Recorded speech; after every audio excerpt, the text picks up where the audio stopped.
So good morning, everyone. Shall we start? Yes, we are on time. Thank you very much. Okay. Good morning, everyone. Now, we are facing a global health crisis caused by COVID-19 pandemic. Almost all the attention of the worldwide press and healthcare services is focused on this disease. Nevertheless, other diseases with significant clinical impact, like oral cancers, continue to occur. I am Dr. Nazanin Mahdavi, head of the Department of Oral and Maxillofacial Pathology in Tehran University of Medical Sciences, briefly TUMS.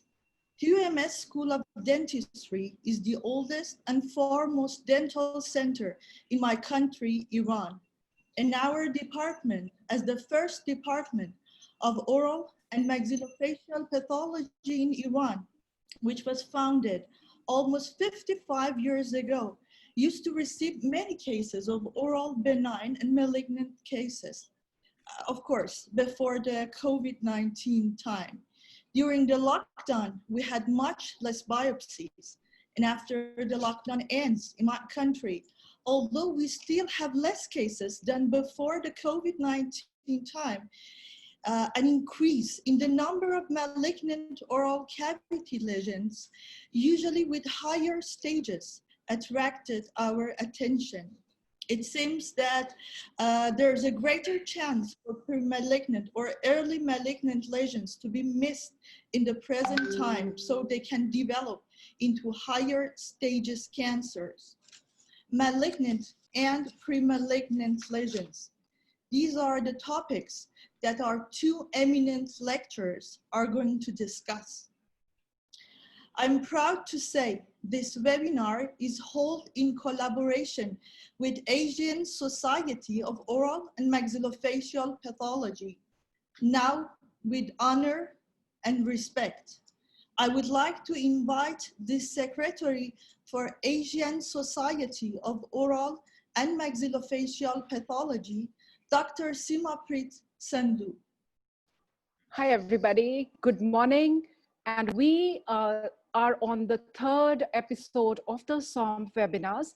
I would like to thank Dr. Mahadavi and acknowledge the presence of Dr. Puan and our honorary president, Dr. K. Ranganathan, and Counselor for India, Dr. Mandana, and all the counselors and advisors, everybody. So now I'll briefly introduce ASOMP, which is known as Asian Society of Oral and Maxillofacial Pathology.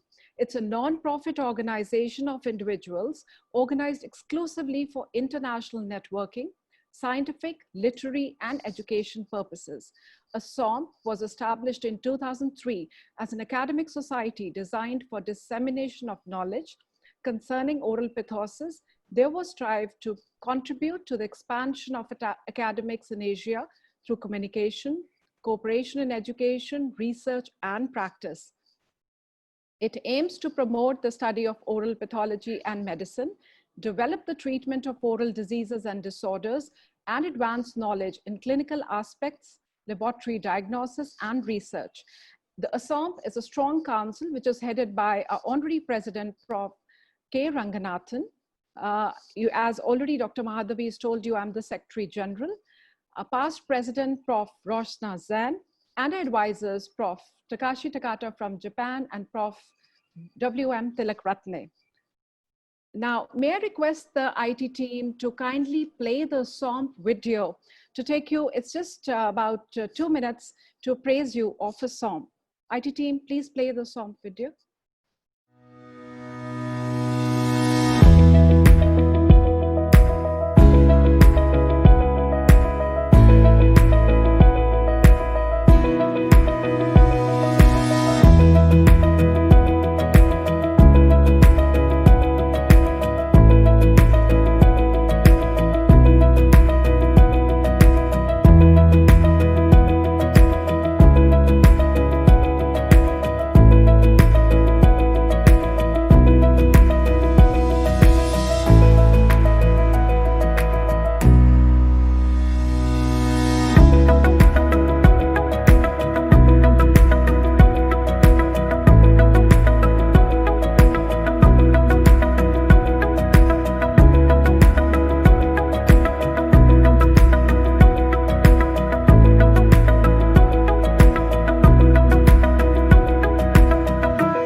now I am extremely delighted to introduce the first speaker of today, Dr. Ranganathan, who's going to be deliberating today on the topic of oral pre-malignant lesions.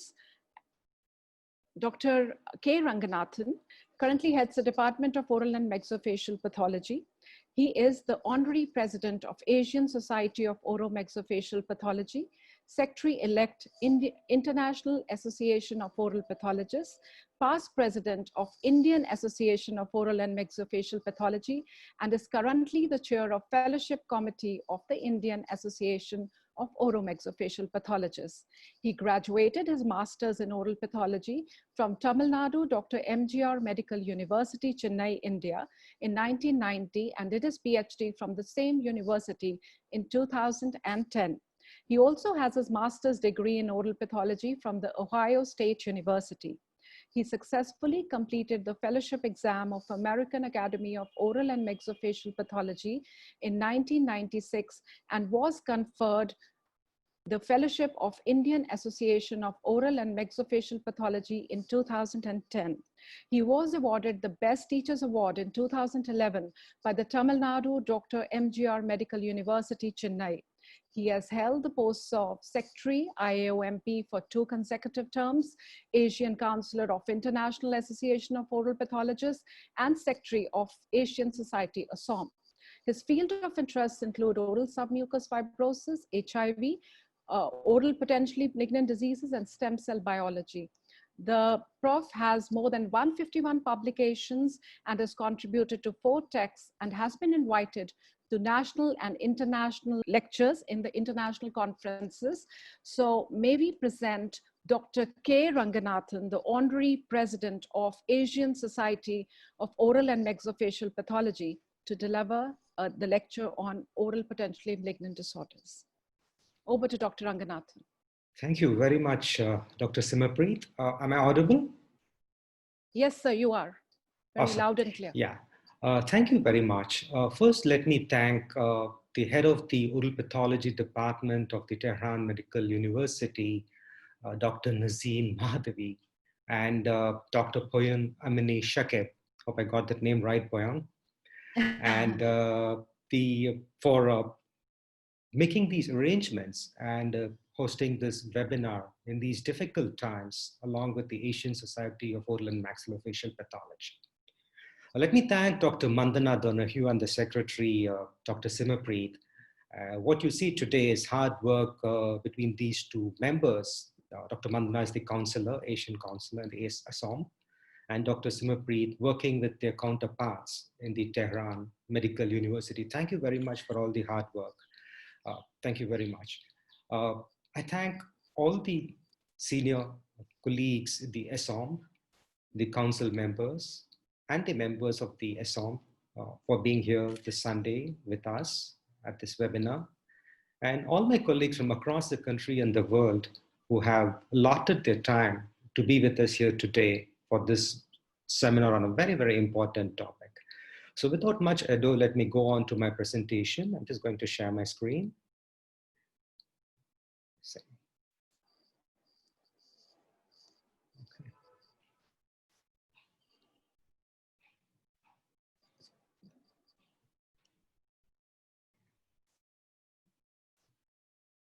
Is that visible?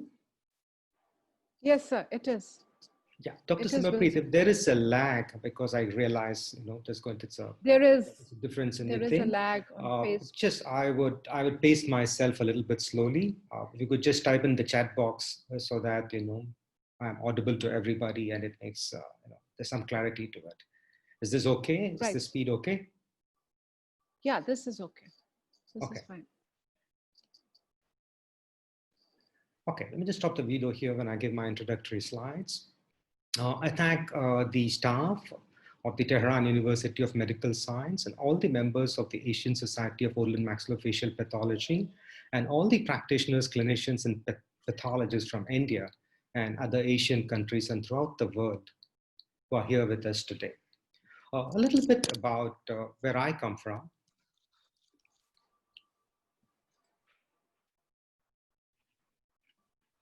I come from Raga's Dental College and Hospital,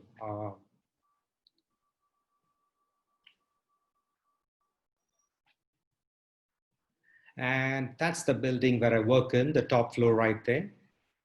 And I invite all of you, if you're in this part of the world, and probably think it's going to take some time before we can all travel, but eventually in the future, do make it a point to visit us if you're in this part of the world.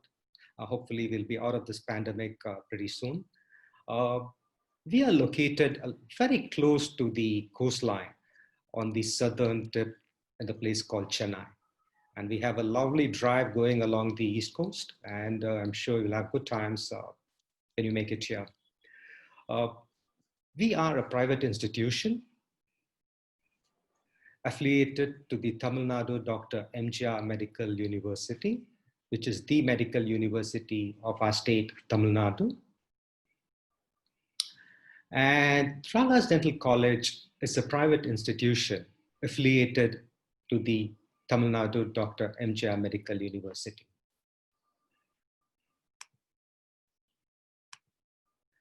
It is a privately owned institution run by the Jaya Group of Institutions, headed by Professor Kanakaraj and his family.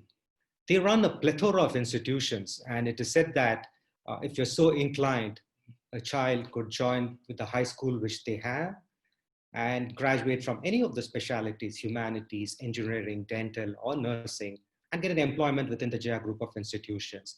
They have a significant contribution to education to this part of the world. And in addition to the education, they are involved in social and philanthropic work to a great extent. Raga's Dental College and Hospital is an institution which is about 30 years old, and we have all these specializations.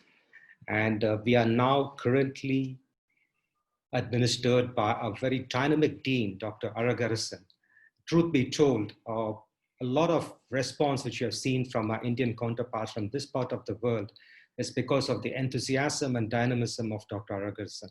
Both the management and the dean are very, very encouraging, and we have a very, very proactive, very vibrant student and staff community.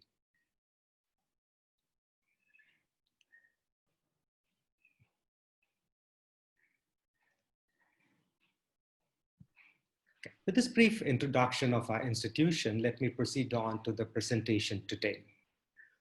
Hopefully by the end of this presentation, you will be able to answer these questions. What exactly are oral potentially malignant disorders? Seems a mouthful. I'll come to that in a few minutes. Why are they clinically important?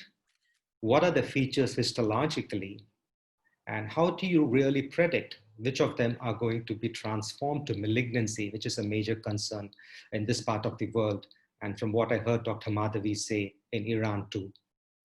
The first 2 points and the last question would be of tremendous interest to both the clinicians and the pathologists who interact on a daily basis to manage patients.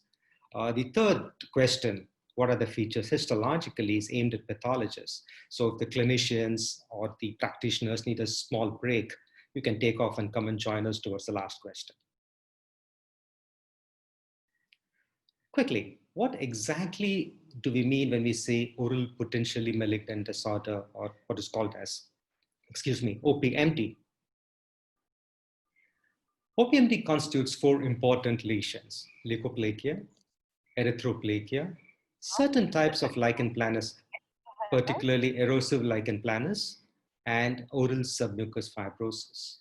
You have a lot of other lesions too, like dyskeratosis congenita, actinic keratosis, discoid lupus erythematosus, which also come under the umbrella of oral potentially malignant disorders, or OPMD. But these are the 4 most common ones, and oral submucous fibrosis particularly is common to our part of the world, where areca nut chewing is a major problem. Leukoplakia, as most of you by now know, are white patches on the surface of the oral mucosa, which are not scrapable. Erythroplakia are these red lesions. They can look like inflammation or erythematous lesions and are often misdiagnosed as inflammatory in the oral mucosa. Submucous fibrosis is due to the habit of areca nut chewing, leads to severe restriction in the opening of the mouth, significant morbidity and mortality associated with this oral potentially malignant disorder. and lichen planus. All lichen planuses are not necessarily potentially malignant. There are certain subtypes, particularly if it has erosions or red areas within the white striae. These are prone to malignant conversion. So what is this? Is this precancer? Is oral potentially malignant disorder precancer? Yes, this was called precancer. It has also been called a pre-malignant lesion. In some parts of the world, they call it an epithelial precursor lesion. The current accepted terminology is potentially malignant disorder. And then you have a mouthful, which is also used by some investigators and some workers. This is called potentially pre-malignant oral epithelial lesion. Now, the reason why precancer and pre-malignant fell out of favor is the fact that when you say the term precancer, you're implying that all of these are eventually going to become cancer. But as you will see in the following slides, this is not necessarily true. Only some of these lesions progress to cancer.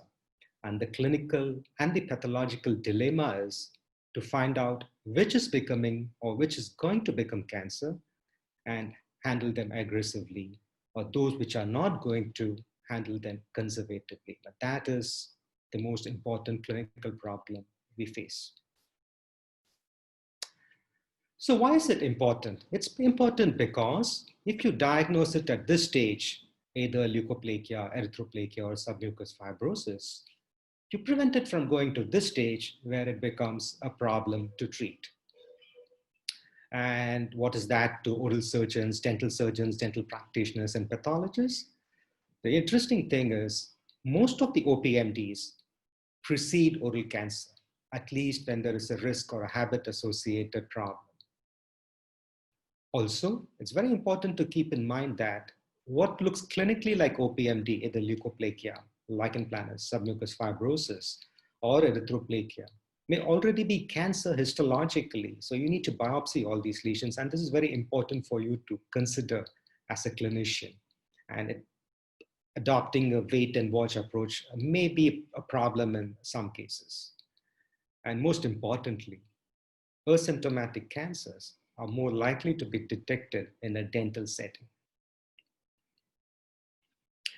And oropharyngeal cancers are very important as far as screening protocols are concerned, because even a delay of 1 month, as little as 30 days, there is a risk of cancer being diagnosed at a late stage, which means what could have been diagnosed at stage 1, if you delay by about a month, could be in stage 3 or stage 4, which means what was completely treatable in stage 1 progresses to a stage where the prognosis is very, very bad, particularly in stage 4. So early diagnosis is a critical factor and cannot be overemphasized as far as oral cancers are concerned, which makes OPMDs all the more significant because if you can tackle them at one stage before cancer, it's a very big advantage to the patient and you can literally cure the patient. And also, if you delay the diagnosis, there is a chance, there is a higher risk of recurrence and increased morbidity and mortality. So diagnosing cancer very early is very good, but even better, diagnosing at the stage of oral potentially malignant disorders, what was called precancer earlier, is very, very important because you don't allow it to go even to stage 1 cancer. And that is why we are addressing this very, very important topic today. A little bit about cancer. This is just a quick overview to make you understand the complexity associated with major health problem. It's very important to remember that when we speak of cancer of the head and neck, it's a very heterogeneous group. Normally, when we say oral cancer, we refer to the oral cancer we see in the dental setting or the dental clinics, which is associated with tobacco chewing, tobacco smoking, or areca nut, at least in this part of the world. Oropharyngeal cancer, which is usually associated with HPV or human papillomavirus. Cancer of the lip, most of which are associated with exposure to the sun, what preceded by actinic keratosis, which is a type of potentially malignant disorder. And all these 3 cancers are different by etiology, are different by their molecular profile, are different by how they progress, how you manage, and how you treat them. So you need to understand that when we say head and neck cancer, it could be either one of these three: oral cancer, oropharyngeal cancer, and cancer of the lung. Quickly, a few statistics to underline the fact why it's so important. Oropharyngeal cancer is the 11th most common cancer globally. And in developing countries, 2 out of every 3 cancer are oropharyngeal cancers. And in high incidence areas where there's a lot of habit of tobacco and areca nut and alcohol along with these, it is one of the top 3 cancers in that particular region in the world. So it is a major problem in very many countries. So why is oral cancer such a big problem? I mean, the oral cavity is easily accessible. Why? Why is it such a big problem? It's very simple. In spite of all the advances in treatment, even today, in most of the parts of the world, the 5-year survival if you have oral or oropharyngeal cancer is only 50%. And why is this? Most of it is because of late diagnosis. Once again, underlying the fact that you need to diagnose the potentially malignant disorders and catch the lesion at this stage to have a better prognosis and a better treatment for the patients. And the other problem is there is an increased risk of multiple tumors when you have oral cancer. This could be as high as 17 to 30% with an annual risk of 3 to 10%. To put it in perspective, if a patient has oral cancer and he or she is cured of the cancer, they still carry a 20 times higher risk of developing a second tumor. And this high risk can extend for as much as 5 to 10 years after the first cancer has been cured. So they are at a very high risk. So these patients with head and neck oral cancer need to be followed up for a long time, at least for 5 to 10 years, because of this inherent risk of multiple tumors. And multiple tumors can be of different aspects, and especially if you're a pathologist or an oncologist or an oral surgeon handling these tumors, you need to realize that the multiple tumors could be either one of these. It could be a local recurrence because the primary tumor has been improperly removed. It could be what we call as a second field tumor, or it could be a second primary tumor. Let me quickly explain what this means and why is it important to distinguish between these 3. This is a little bit of a busy slide, and you have the references at the bottom. LR stands for local recurrence. SFT stands for secondary field tumor. SPT stands for secondary primary tumor. Local recurrence usually occurs less than 2 centimeters from the original lesion and within the first 3 years of the diagnosis of the primary lesion. Second primary occurs greater than 2 centimeters from the first primary lesion or a period of greater than 3 years from the primary lesion.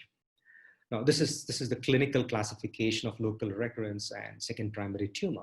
Either of these can be secondary field tumors. The reason is the genetic pattern of the local recurrence, the secondary field tumor, and the secondary primary tumor are different. And in this era of what's called individualized medicine, they all have genetic profiles which are different. So the treatment also becomes different. The prognosis also becomes different. So it is not sufficient if you just say that the patient has already had an oral cancer, the tumor has come back. You need to define whether it's a local recurrence, a second field tumor, or a second primary tumor, so that your treatment also has to be modulated accordingly depending upon the molecular profile, and the prognosis also alters similarly. So the biggest problem with oral cancer, once again, is it's usually diagnosed late, making survival only 50% in most of these patients. And there is a problem of multiple tumors, which could be either a local recurrence, a second field tumor, or a second primary tumor.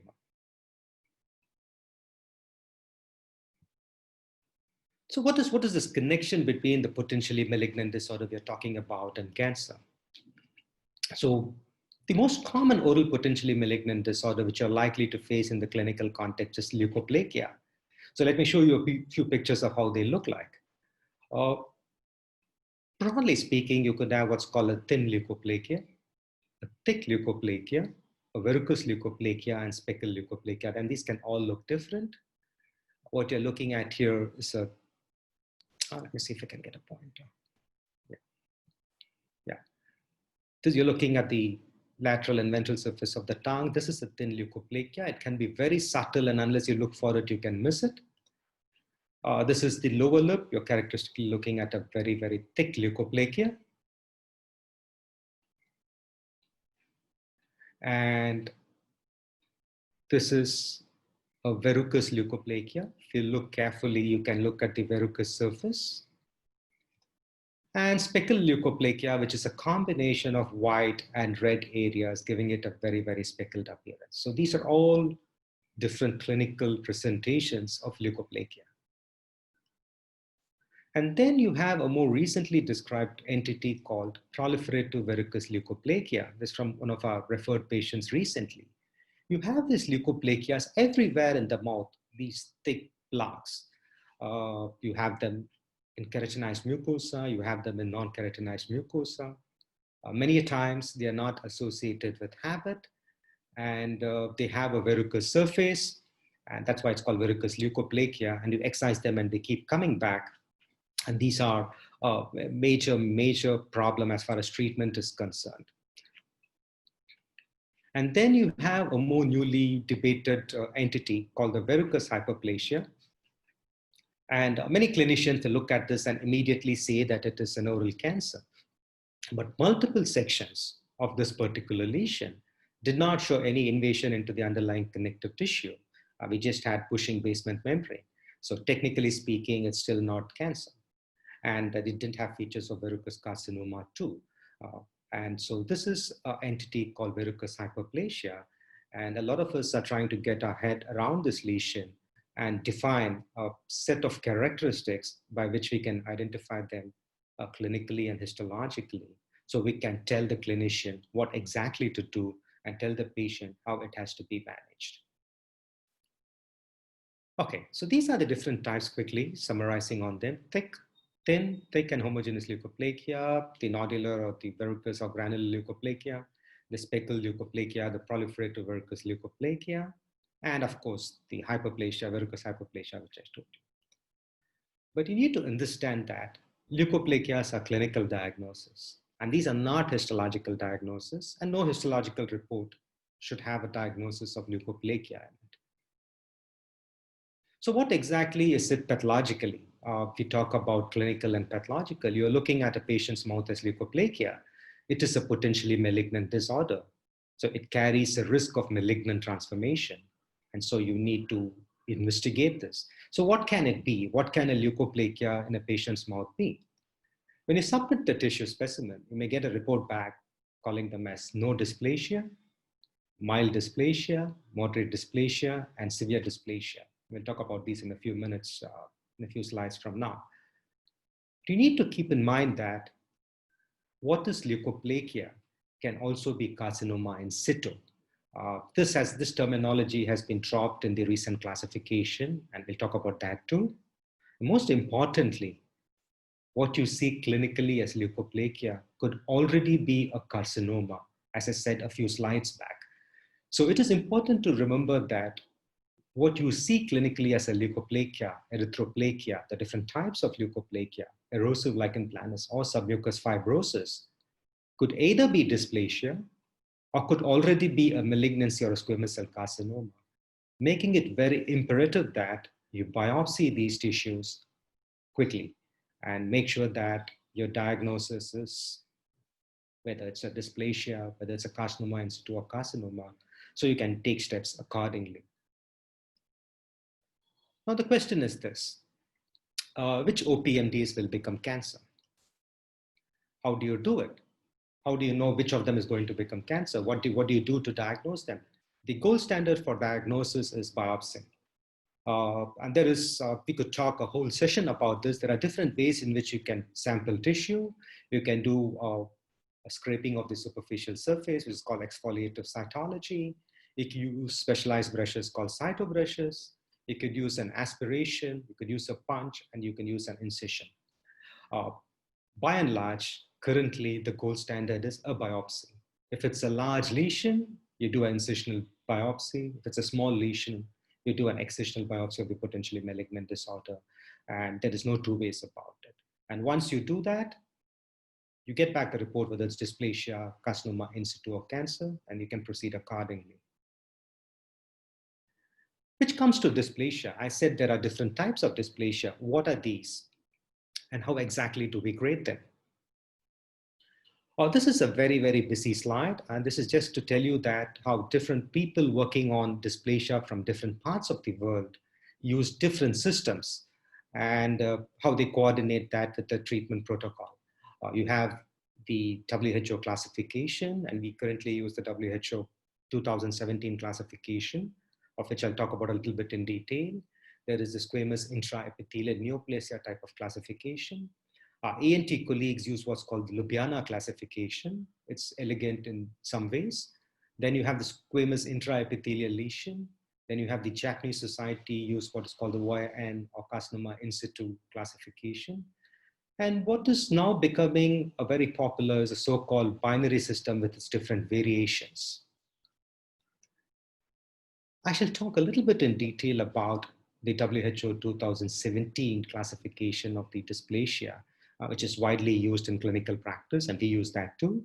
And why a lot of us feel that we need to shift to the binary system to enable an effective interaction in the clinical context and manage the patient appropriately.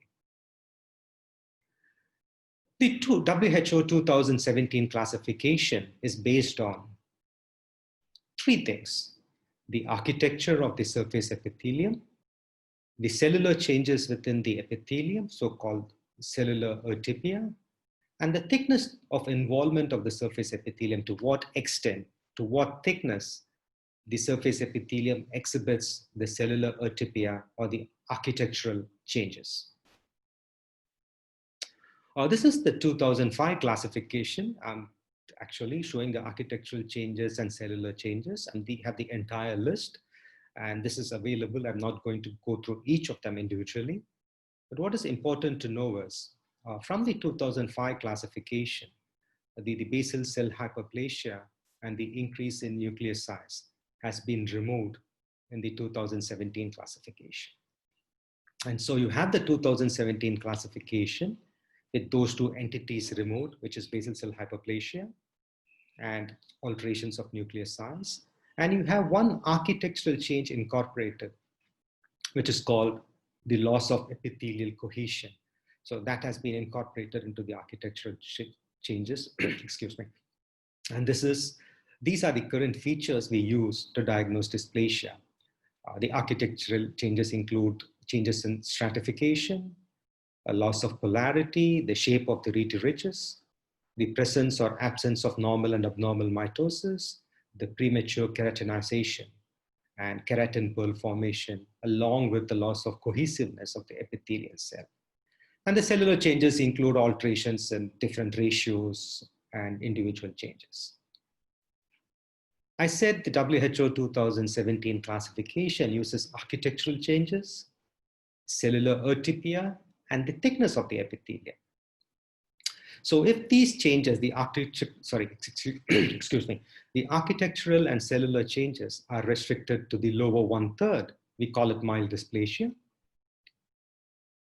It involves the 2/3, we call it moderate. And then if it involves the upper layers too, we call it severe dysplasia. So this is the extent to which the cellular and architectural changes involve the surface epithelium. So how has the classification evolved? So what are the changes? How did we arrive at 2017? If you look at the 1978 classification, we had mild, moderate, and severe. In 2005, you had what is called squamous hyperplasia, which is called no dysplasia in 2017. And this is very important.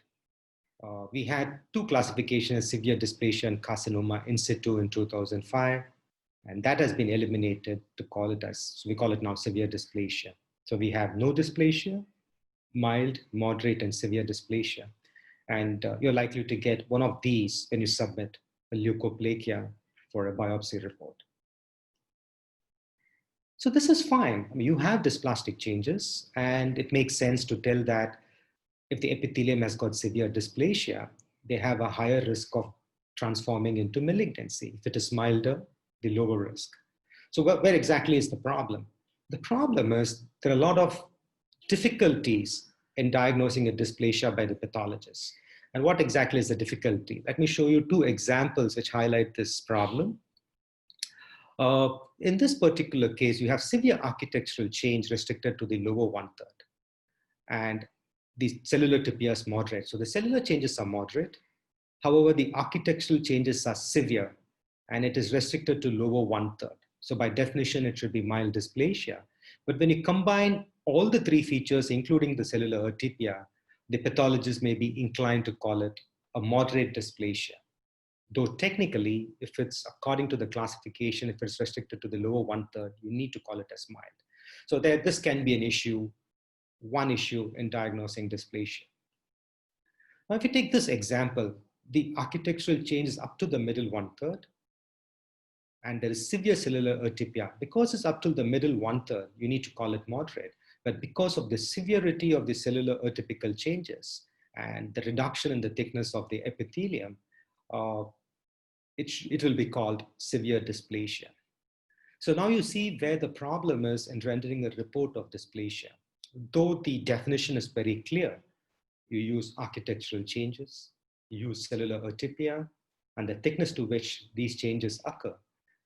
In practical situations, there may be a mixture of these severities in the architecture, cellular changes, and the level of involvement, which may downgrade or upgrade the dysplasia.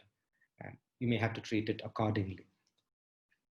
So because of this inherent problem with the so-called three-tier system, where you have three tiers, mild, moderate, and severe, there has been an interest in trying to use what is called a binary system, where we only have two groups of classification. So what exactly is this? You look at the WHO classification on the left. You have mild, you have moderate, and you have severe. Of course, we don't have carcinoma in situ now in the recent classification. And you shift to the binary classification here. The mild becomes what we call low-grade dysplasia. The severe is high-grade. But this is where it becomes a little bit different. Some of the moderate become low-grade, and some of the moderate become high-grade. So basically, there is a bifurcation of the moderate dysplasia depending on certain features. So instead of having mild, moderate, and severe, we have low-grade dysplasia and a high-grade dysplasia. Some of the moderate dysplasias are shifted to low-grade, and some of the moderate dysplasias are shifted to high-grade based on a few histological features and clinical features we'll talk about towards the end of this presentation. So this is what is the binary system and its translation from the WHO dysplasia grade. So mild, low grade, severe, high grade. Some moderate dysplasias become low grade, some moderate become high grade. So what is the cutoff point? When do you call some of the moderate dysplasia low grade, some high grade? Once again, there are two schools of thought. One group which has been reported by Kuyan et al. They consider 4 architectural and 5 cytological changes as the tipping point between low grade and high grade. And Nankivel and their group have fixed on 4 architectural and 4 cytological changes to improve the prognostication. So you have a set of points with respect to architecture and cellular changes, which you could use to dichotomize your moderate dysplasia into low grade or high grade. Those of you who are interested, this is a recent publication from our group, and we did a comparison between the WHO 3-tier system and the binary system. And there's an extensive discussion on what the problems are and where exactly the problems arise and what we can do to improve our reporting of dysplasia. So the problem, once again, is like I showed you the couple of examples, histological examples. Dysplasia grading can be subjective, and there can be variation both between 2 observers and within the same observer at different points in time. And we normally do what is called the kappa for consistency. where 1 means both the observers totally agree or both the observations are totally in agreement, and 0 means no agreement. And usually, if you look at different studies, the kappa ranges from between 0.15 to 0.69. A kappa of about 0.6 is good, it's pretty good. But you can see that where it becomes tricky to reproduce the grading of dysplasia in some scenarios. So why? What is the reason for this variability? Why is there a problem? One, of course, it's the subjectivity, which to some extent is based on the experience, which is how many slides you have looked over a period of time. If the specimen has a lot of inflammation, then it becomes a little bit difficult to diagnose. Certain sites, particularly the gingiva, are prone to a lot of secondary changes, and they can be difficult to diagnose correctly as to the grade of dysplasia. And an optimum biopsy is absolutely necessary. And that is why I stressed the fact that you need an incisional or an excisional biopsy, because grading of dysplasia can be a little bit difficult. And if you have a suboptimal specimen, the difficulty increases many-fold. So it is good to have an incisional or a good excisional biopsy from the representative side to give a useful diagnosis to the clinician.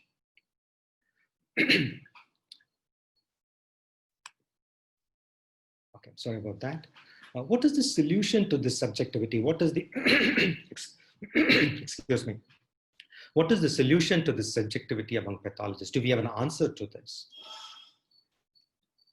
But this is an old slide of mine from one of my colleagues, but I still like to use it. You see the clinical progression from normal to potentially malignant disorders to cancer. And then you see it takes about 10 to 15 years for the histology to progress to cancer. Interestingly, the molecular pathology or the molecular lesion associated with the tissue also progresses as you progress from normal to potentially malignant to cancer. So we could use these molecular changes along with the clinical and histopathological features to accurately detect which of them are going to become cancer and which probably will not. And you have tons of markers for this. I mean, you have markers which measure numerous things, right from DNA damage to ploidy status to LOH, inflammation, cell cycle and proliferation, and you have the reference right up there and you can take a look at it. And these things change as the tissue progresses from normal to hyperplasia to potentially malignant clinically or dysplasia histologically and frank oral cancer. To make it sort of simplify this, this is a little bit of a simplification, but it has been said that from normal to cancer, you need approximately about 5 oncogenic events to take place. And there are numerous oncogenic events which vary from cancer to cancer, and the different types of head and neck cancer. But some of the common ones are p53 mutation and stabilization, which occurs very early on, and then changes in chromosome 3, 9, and 17p segment. And later changes include those in 8, 11, 13, and 18. And then you have numerous others, and this is a huge list which keeps increasing every day. And there are numerous techniques we have access to, which can actually help you in analyzing the different types of potentially malignant disorder and the risk they carry as far as malignant transformation is concerned. You have systems like microsatellite-based genetic analysis, loss of heterozygosity studies, DNA ploidy analysis, immunohistochemical analysis, fluorescence studies, microarrays, and it's a huge list which keeps going. We have newer techniques like nanostring and other newer techniques.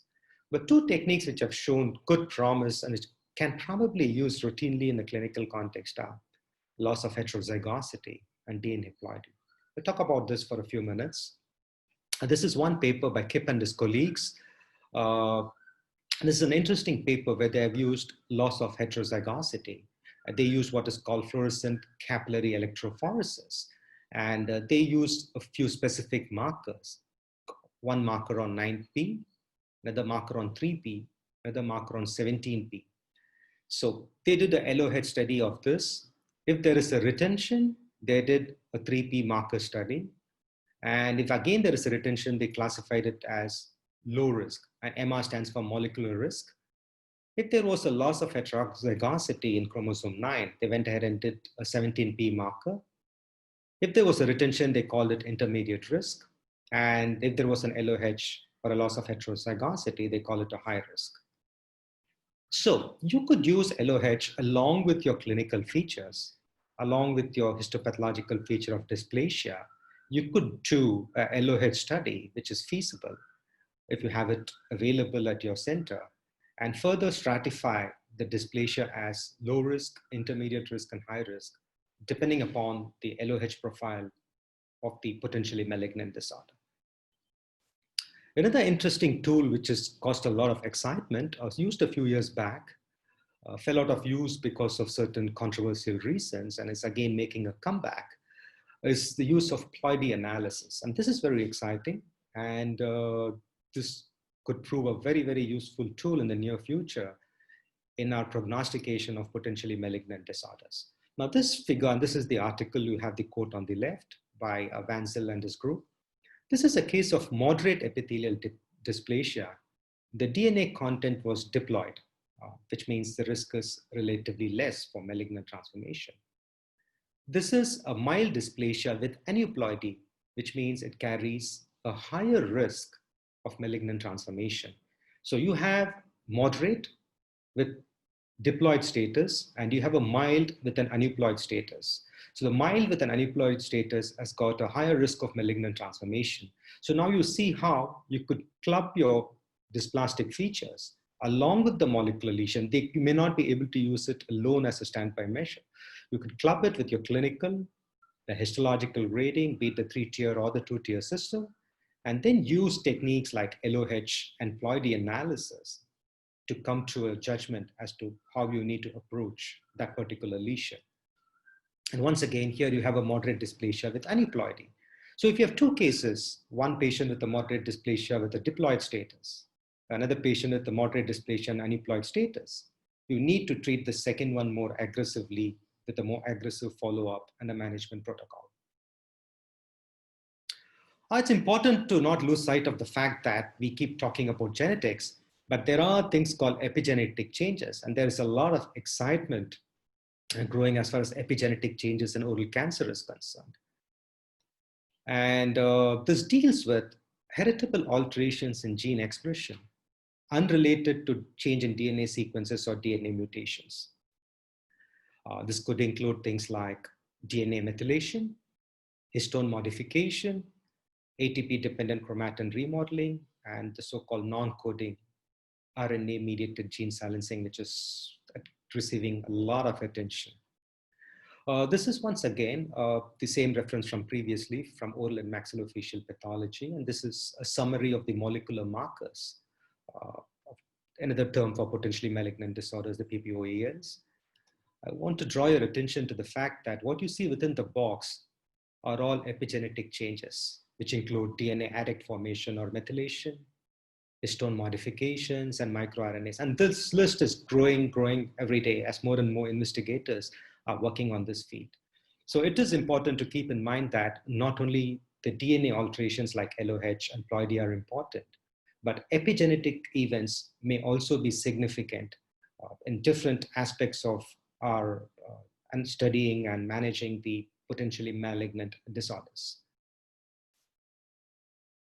Okay, now coming back to the clinical problem. So all potentially malignant disorders do not become cancer. Yes, we could use dysplasia. Yes, we could use LOH or loss of heterozygosity and ploidy analysis. Yes, we can probably analyze epigenetic changes, but this is a complex mixture of problems, one. Two, and all of us may not have access to all these facilities, especially in developing countries. So are there any other factor which can help us predict malignant transformation from the clinical setting and from a resource-constrained setting? Yes, there are certain factors. This is a busy slide. Please follow me. I'll take you through the slide. You have clinical features and histological features here. We have those which are a strong indicator of malignant transformation of OPMD, a weak indicator, and that which lies in between. Strong indicators of malignant transformation as far as clinical features are concerned is that when the lesion is greater than 200 square millimeter, larger the lesion, the higher the chance of malignant transformation. If it is non-homogeneous, I showed you examples of that, either thick verrucous, if it is a speckled or a erythroleukoplakia. In fact, if you have an erythroleukoplakia, what we consider at a center is all erythroplakias are malignant unless you can prove them otherwise with biopsy, because erythroplakias carry a higher risk of malignant transformation. Certain sites, especially the lateral surface of the tongue and floor of the mouth, there is a predilection for early malignant transformation. So these are the clinical features which carry a high connotation as far as malignant transformation is concerned. A larger size, a non-homogeneous appearance, an erythroplakia or a speckled leukoplakia, and if it occurs in the tongue and floor of the mouth.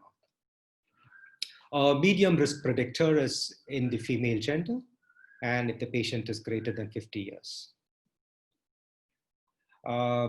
Ironically, in non-smokers, it's got a higher risk of malignant transformation. The reason is, if there is a history of tobacco use, the tobacco is responsible for mutagenic changes, and that probably drives the cell to cancer.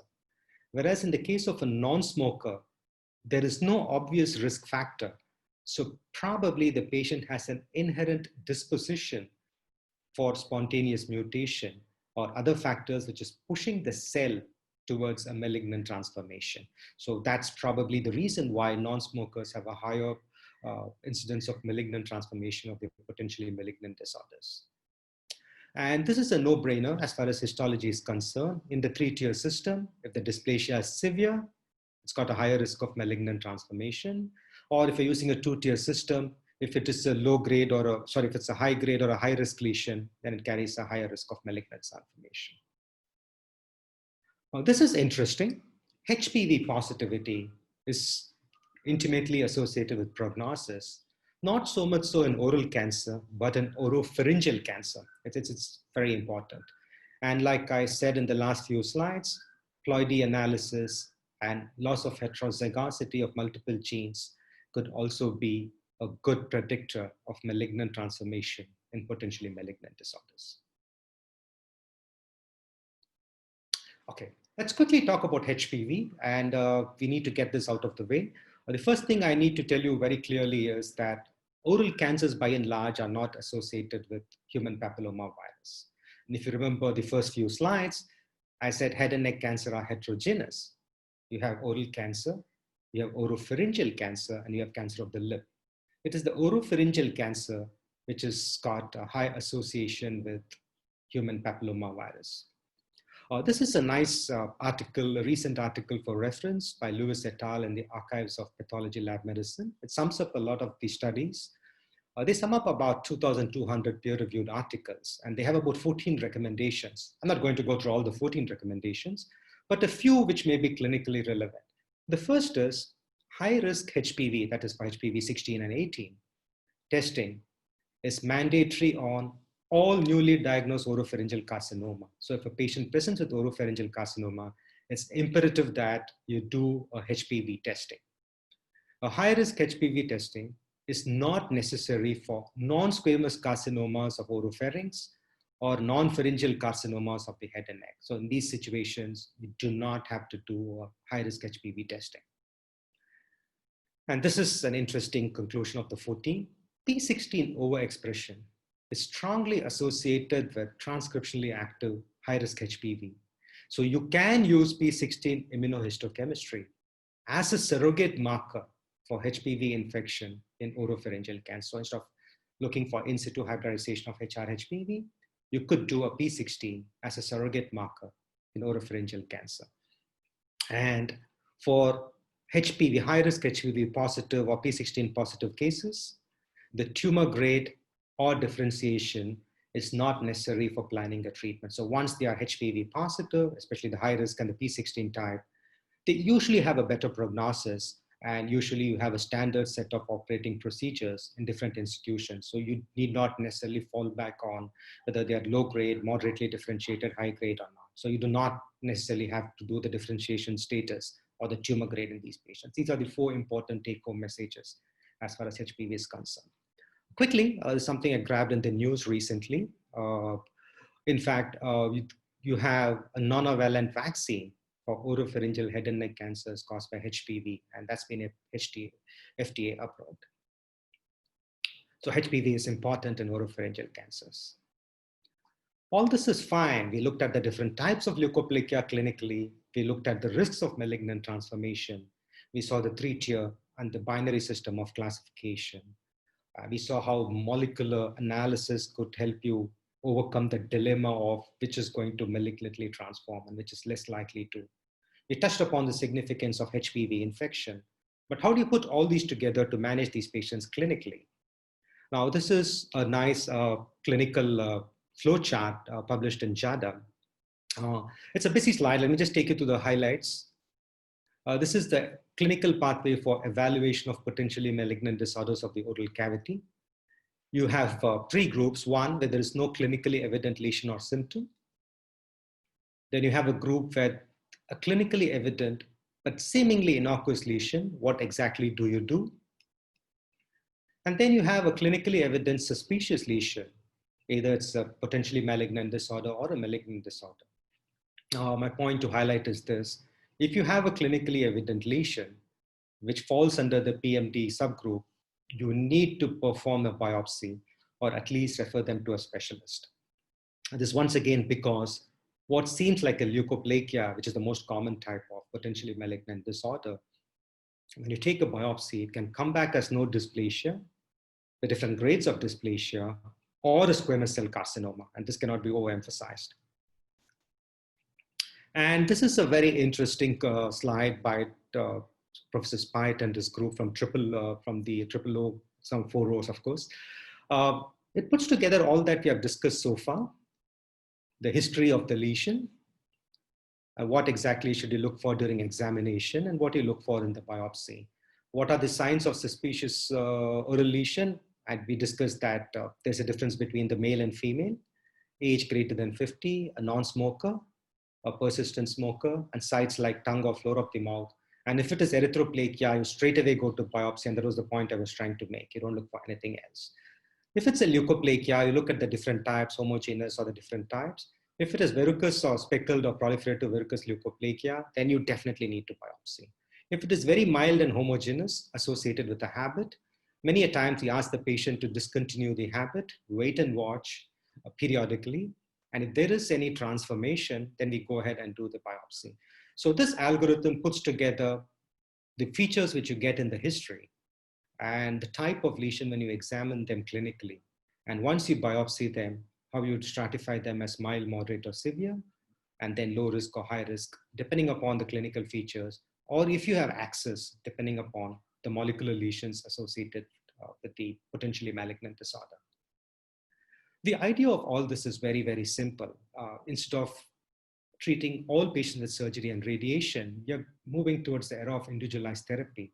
For very many tumors, you have therapy which is tailored for that particular patient, for that particular tumor.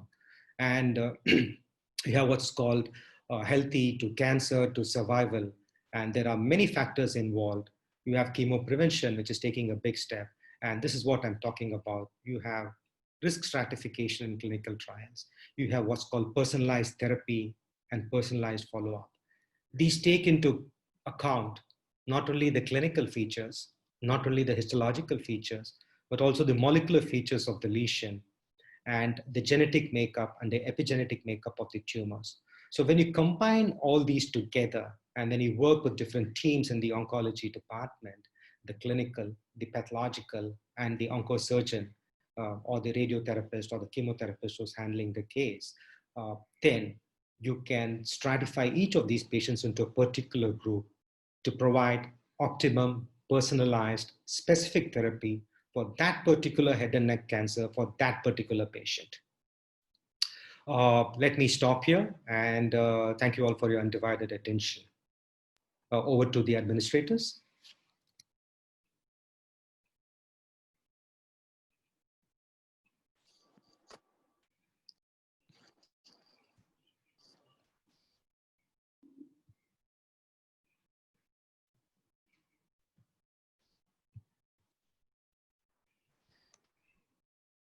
I need to stop this screen sharing in just a minute here. Dr. Simaprit Sandhu, would you please ask the questions from dear Professor Ranganathan? We have received some questions in the chat box. If you could kindly ask the questions. Yeah, I have an them. access. No, I have an access. Thank you so much. I think there is some voice. Am I clear? You are Hi, clear, everybody. Simaprit, yeah. Okay.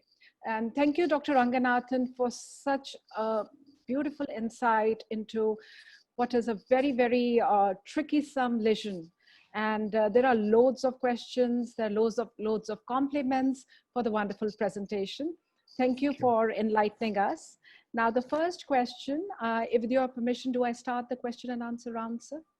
Do we start the interaction, sir? Yeah. Dr. Ranganathan, yeah. Yeah, please. So, yeah, the first question is from Dr. Firsten Kelsey, who's from Indonesia. And she would like to know that, according to you, which is better, the 3-tier or the 2-tier system? Hi, Christine. Nice to hear from you.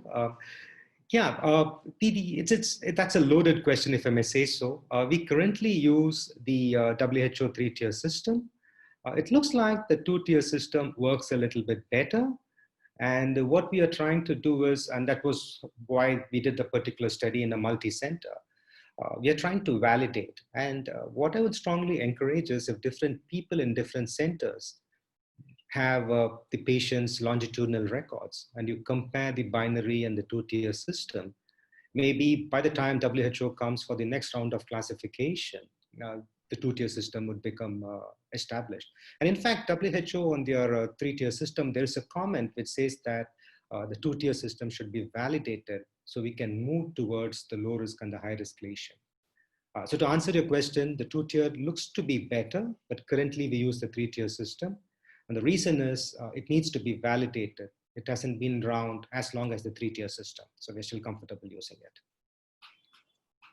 Thank you so much. And I hope, Dr. Kelsey, your question gets answered. Now we have another question from Dr. Mohammed Dahavi.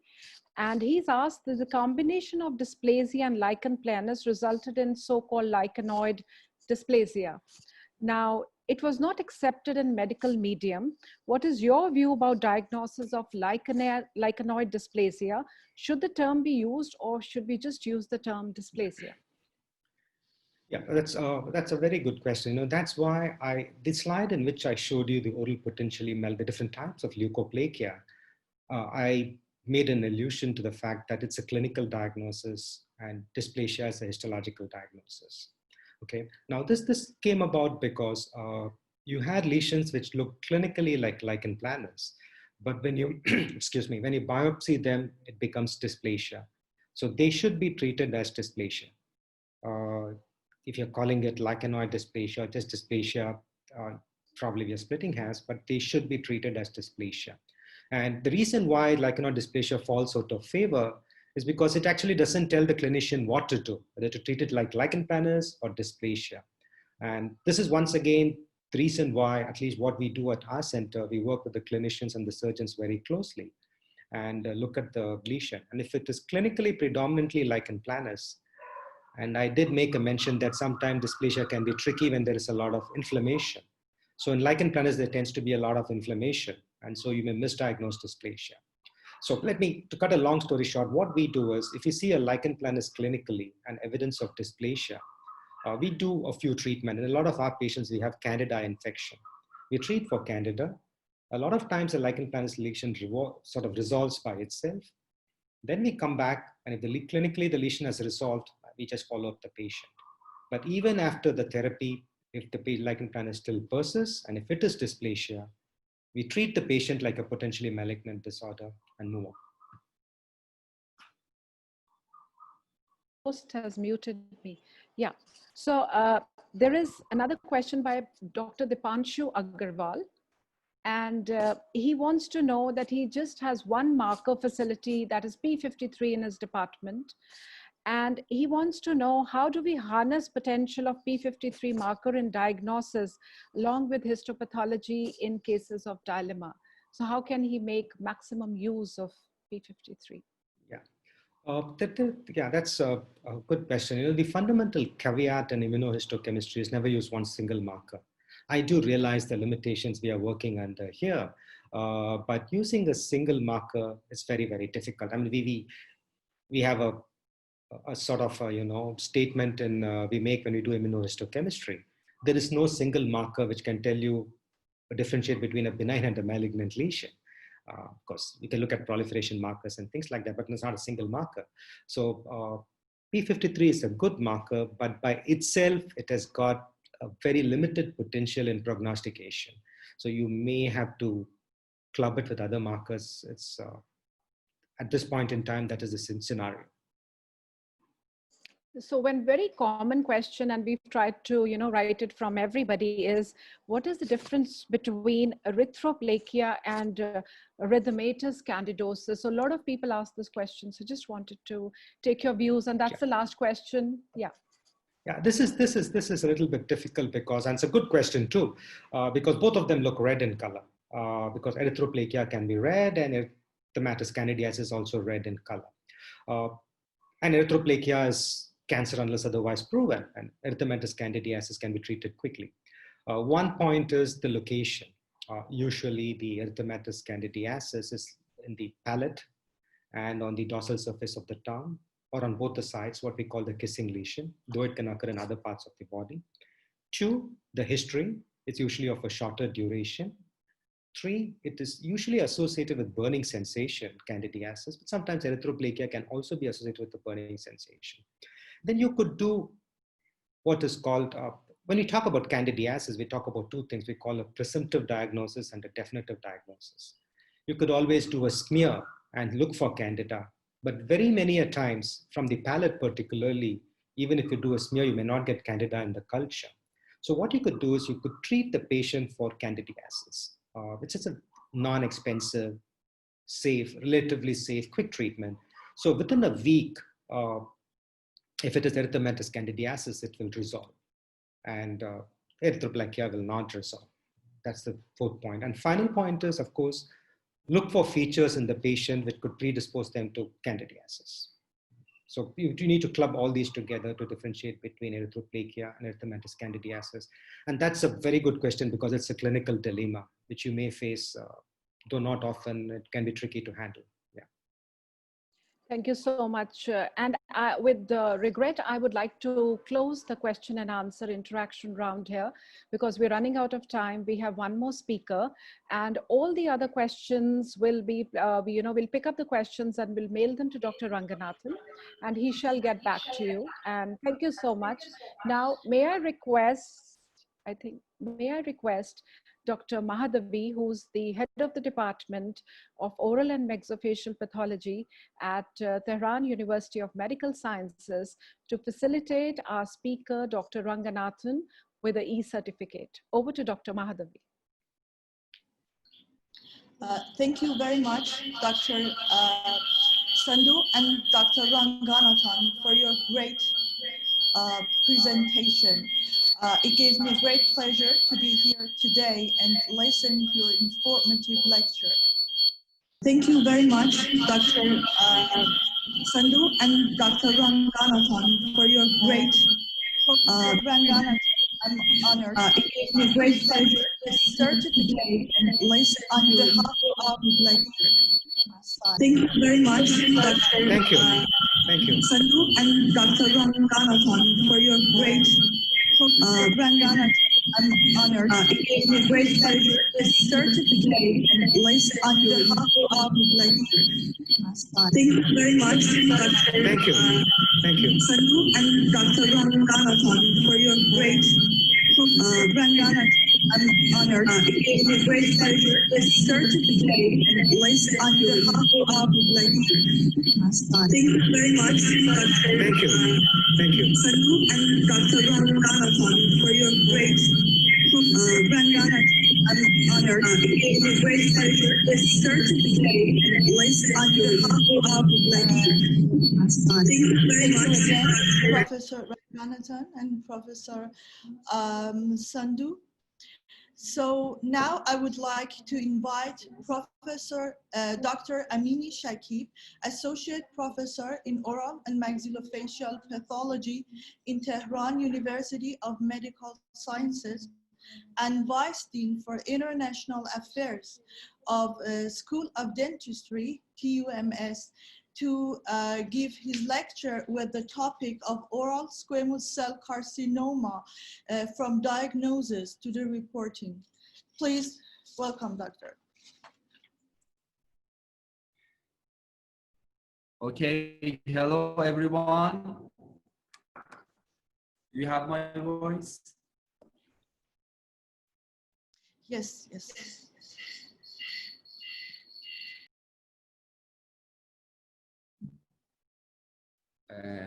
Okay, let me share my screen.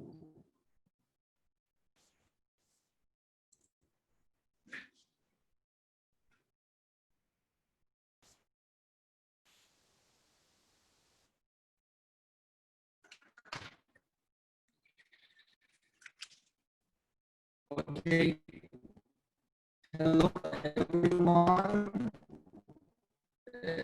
First of all, I would like to express my appreciation for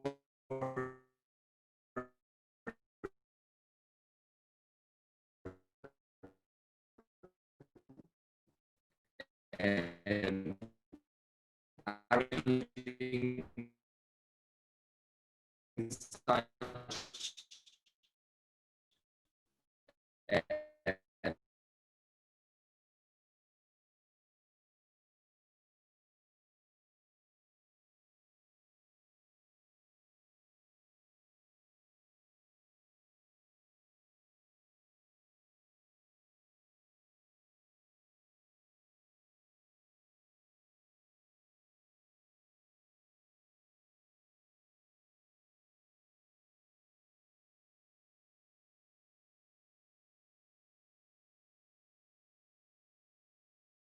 آقا من شروع میکنم. اسمی میگم سکوت محض نباشه تا شما بیاین بالا.